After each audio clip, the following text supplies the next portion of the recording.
Susi Pujiastuti belak-belakan soal nasib Susi Air di Papua. Aksi pembakaran pesawat dan penyanderaan pilot oleh organisasi Papua Merdeka UPM telah banyak memberikan kerugian untuk banyak pihak. Salah satu maskapai penerbangannya dirugikan oleh Susi Air. Founder Susi Air, Susi Pujiastuti, mengatakan akibat dari insiden pembakaran pesawat dan penyanderaan pilot Susi Air, Kapten Philip Max Martin di Papua menyebabkan banyak pilot yang menjadi trauma dan kehilangan kepercayaan diri untuk terbang ke wilayah-wilayah tersebut. Tak hanya maskapai Susi Air yang merasa ketakutan, tetapi maskapai penerbangan perintis lainnya juga merasakan trauma yang sama. Akibatnya 70% operasional penerbangan porter Susi Air di Papua berhenti atau mengalami stop. Sekarang ini tidak bisa melayani lagi, terlalu banyak sebabnya. Armada berkurang, tahun lalu 1 tahun ini 1, dan kemudian confidence di antara pilot kita tidak memungkinkan adanya penerbangan lagi di wilayah pegunungan. Dan ini akan sangat sulit, jadi resignation juga akan sangat tinggi bila penyelesaian Kapten Philip itu tidak bisa baik. Keluh Susi kepada wartawan dalam jumpa pers di Jakarta. Terhentinya operasional Susi Air tentu berdampak pada terganggunya distribusi kebutuhan pasokan logistik di wilayah Papua, khususnya untuk daerah pegunungan.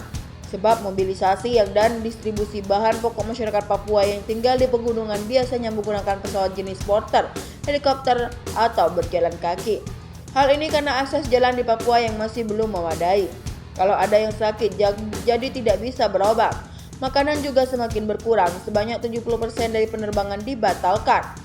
Berarti ada lebih dari 20 hingga 25 flight berhenti beroperasi. Biasanya pesawat porter bisa mengangkut 7 orang. Barang 900 kg itu hitungannya realnya terangnya. Susi menjelaskan penerbangan porter yang dilakukan Susi Air yaitu terbang ke bandara-bandara di mana pesawat jenis Caravan tak bisa mendarat. Jadi apabila penerbangan porter stop, berarti hanya bisa digantikan dengan helikopter. Rata-rata bandaranya 200-300 meter landasan pacu. Tujuan dari bandara-bandara tempat porter terbang tempat yang tidak mungkin terjangkau dengan lain kecuali dengan helikopter dan jalan kaki. Karena jalan di Papua juga belum banyak, sebut Susi.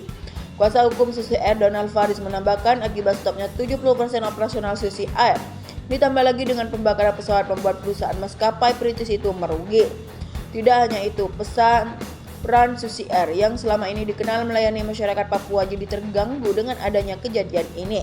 Jelas ini bukan situasi yang diinginkan. Susi Air tentu merugi secara finansial, tapi tentu yang lebih dirugikan adalah masyarakat Papua secara lebih luas yang dulu bisa diakses dengan pesawat.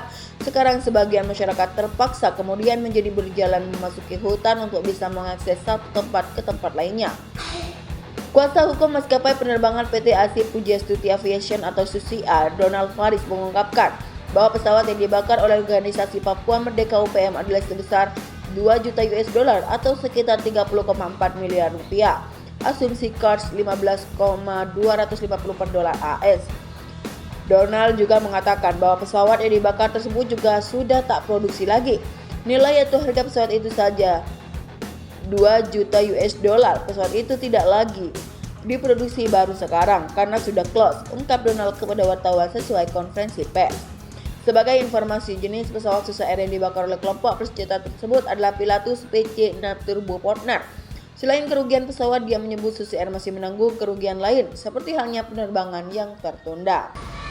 Bandara atau landasan udara di distrik Paru yang menjadi lokasi pembakaran pesawat Pilatus PC-6 Turbo Porter Susi Air sebelumnya merupakan rute perintis dari pemerintah. Dalam hal ini, rute tersebut merupakan rute yang wajib diterbangi pesawat porter sesuai ketentuan kontrak dengan pemerintah.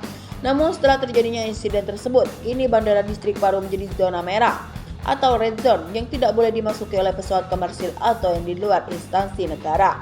Tidak hanya itu, daerah lain juga menjadi daerah merah atau red zone, sehingga 70% penerbangan porter itu menjadi terganggu, ujar Donald Faris. Selain munisi, pelaku juga membawa pisau lipat dan barang pribadi milik pelaku. Sinergitas dan kolaborasi adalah kunci keberhasilan dan kesuksesan bersama. Satgas TNI Angkatan Darat beserta operator TNI Polri beserta seluruh instansi CIK, Kostum Immigration dan Kualitas, Disko senantiasa siap menjaga perbatasan RI, PNG, dan seluruh kegiatan ilegal, kata Mayor Infanteri Sulfikar. Perlu diketahui munisi yang diselundupkan WNA ke Papua itu bukan sembarang munisi yang kalibernya 7,62 mm. Ini merupakan munisi senjata militer yang dapat digunakan untuk berbagai jenis senjata laras panjang, mulai dari MO Minimi AK-47 hingga senapan sniper SPR-3.